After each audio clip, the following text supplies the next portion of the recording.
So hi everyone, welcome to my another video from student species. आज इस video में मैं ट्रांसलेशन इन प्रोकैरियोट्स के बारे में बताऊंगी।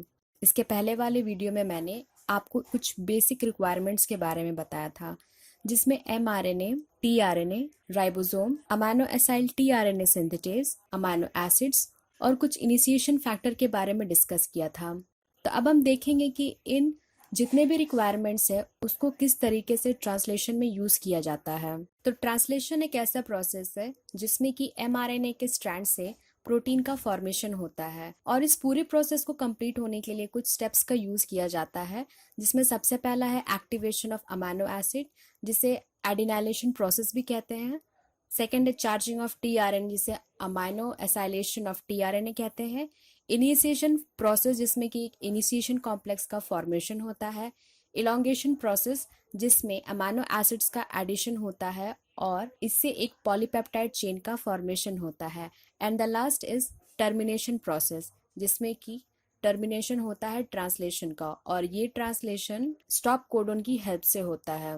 तो सबसे पहला है activation of amino acid. Initiation process से पहले अमाइनो एसिड्स को एक्टिवेट किया जाता है, और इस प्रोसेस में अमाइनो एसिड एटीपी के साथ बाउंड होता है in the presence of amino acyl tRNA synthetase. यहाँ पे जो अमाइनो एसाइल tRNA सिंथेटेज है वो अमाइनो एसिड स्पेसिफिक है, मतलब specific type of amino acyl tRNA synthetase अपने स्पेसिफिक अमाइनो एसिड के साथ बाउंड करेगा।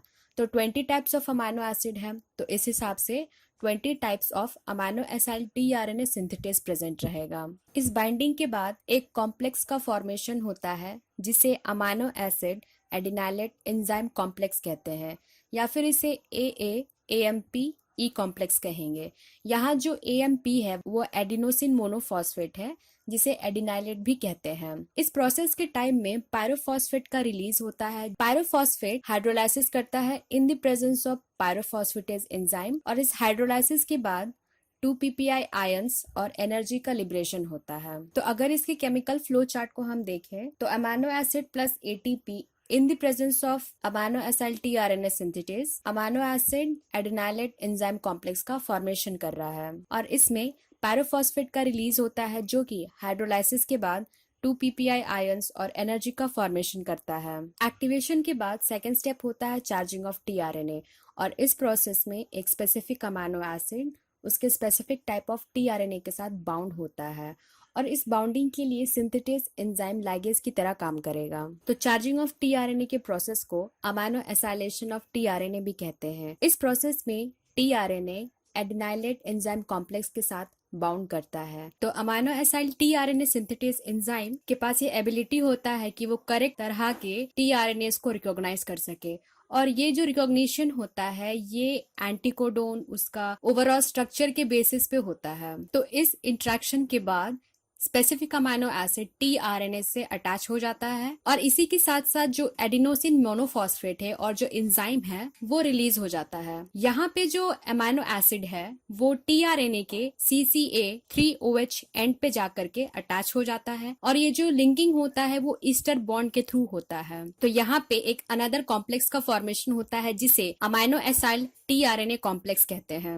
अब यहाँ पे जो tRNA है वो अमाइनो एसिड के साथ अटैच हो गया है, तो इसीलिए इसे चार्ज tRNA कहते हैं। अब यही tRNA ट्रांसलेशन के टाइम राइबोसोम में अमाइनो एसिड को कैरी करेगा, इसीलिए tRNA को एडाप्टर मॉलिक्यूल भी कहते हैं। तो अब हम इनिशिएशन स्टेप को देखेंगे। इनिशिएशन स्टेप तब शुरू होता है जब mRNA राइबोसोम के 30S सब यूनिट के साथ बाउंड करेगा।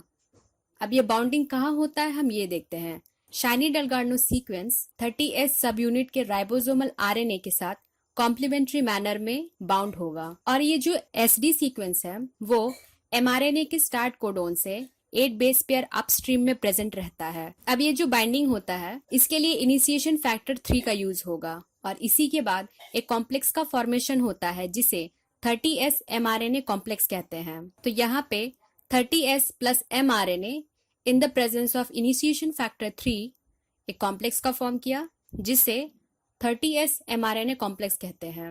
जब mRNA 30S सब यूनिट के साथ अटैच हो जाता है तो ये स्टार्ट कोडोन को राइबोसोम के पी साइट पे लेकर के आता है। तो यहाँ पे जो स्टार्ट कोडोन है वो AUG है और ये triplet codon methionine amino acid को इनकोड करता है। तो अब AUG कोडोन के लिए स्पेसिफिक tRNA फॉर्मेलेटेड मेथियोनिन को पी साइट पे लेकर के आता है। तो यहाँ पे जो मेथियोनिन का फॉर्मेलेशन हुआ है ये अमाइनो एसिड का रिएक्टिव NH2 ग्रुप को कवर करके रखता है और उसके कार्बोक्सिलिक ग्रुप को एक्सपोज करता है, जिससे अमाइनो एसिड का एडिशन होगा और पेप्टाइड का फॉर्मेशन होगा। तो अब ये जो चार्ज्ड tRNA का एंटीकोडोन है वो mRNA के स्टार्ट कोडोन के साथ लिंक बनाएगा और इस लिंक के फॉर्मेशन के लिए इनिशिएशन फैक्टर 2 और एनर्जी जो होता है वो GTP से सप्लाई होता है। तो यहाँ पे 30S mRNA complex plus tRNA loaded with formylated methionine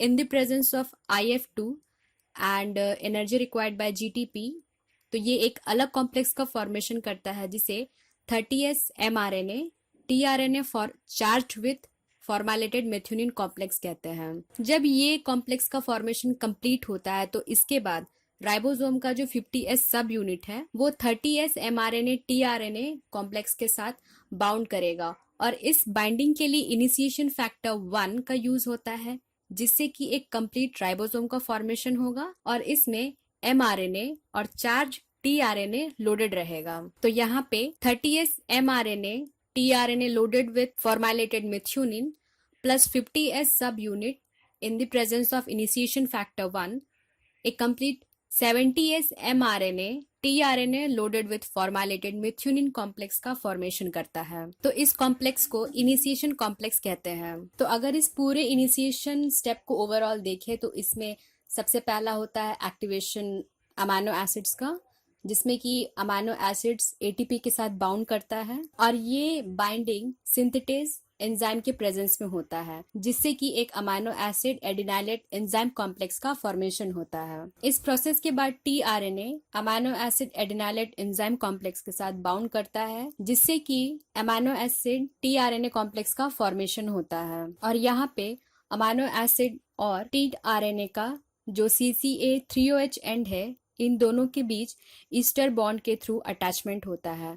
तो यहाँ पे जो tRNA है वो चार्ज्ड हो गया है और इस प्रोसेस को अमाइनो एसाइलेशन प्रोसेस भी कहते हैं। अमाइनो एसाइलेशन के बाद mRNA का 30S सब यूनिट के साथ बाइंडिंग होता है और ये बाइंडिंग SD सीक्वेंस और राइबोसोमल RNA के बीच होता है। इस बाइंडिंग के लिए इनिशिएशन फैक्टर 3 का यूज होगा। अब इसके बाद स्टार्ट कोडोन जो होता है वो राइबोसोम के पी साइट में एक्सपोज हो जाता है। अब क्योंकि यहाँ पे AUG जो कोडोन है वो मेथियोनिन के लिए इनकोड करेगा, tRNA फॉर्मेलेटेड मेथियोनिन को पी साइट पे लेके आएगा। तो tRNA का एंटी कोडोन और mRNA का स्टार्ट कोडोन के बीच लिंकिंग फॉर्मेशन होता है और इस फॉर्मेशन के लिए इनिशिएशन फैक्टर 2 और एनर्जी का यूज होता है जो कि GTP के द्वारा प्रोवाइड किया जाता है। अब इस प्रोसेस के बाद राइबोसोम का जो लार्जर सब यूनिट है वो 30S mRNA tRNA कॉम्प्लेक्स के साथ बाउंड करता है और इस बाइंडिंग के लिए इनिशिएशन फैक्टर 1 का यूज होता है। अब जब ये जो बाइंडिंग हो जाता है तो ये एक कंप्लीट राइबोसोम जिसमें mRNA और tRNA प्रेजेंट है एक इनिशिएशन कॉम्प्लेक्स का फॉर्मेशन करता है। तो ये था मेरा आज का वीडियो। अगर आपको ये वीडियो इन्फॉर्मेटिव लगे तो प्लीज़ इसे ज़रूर शेयर करें, सब्सक्राइब करें and thank you for watching my video.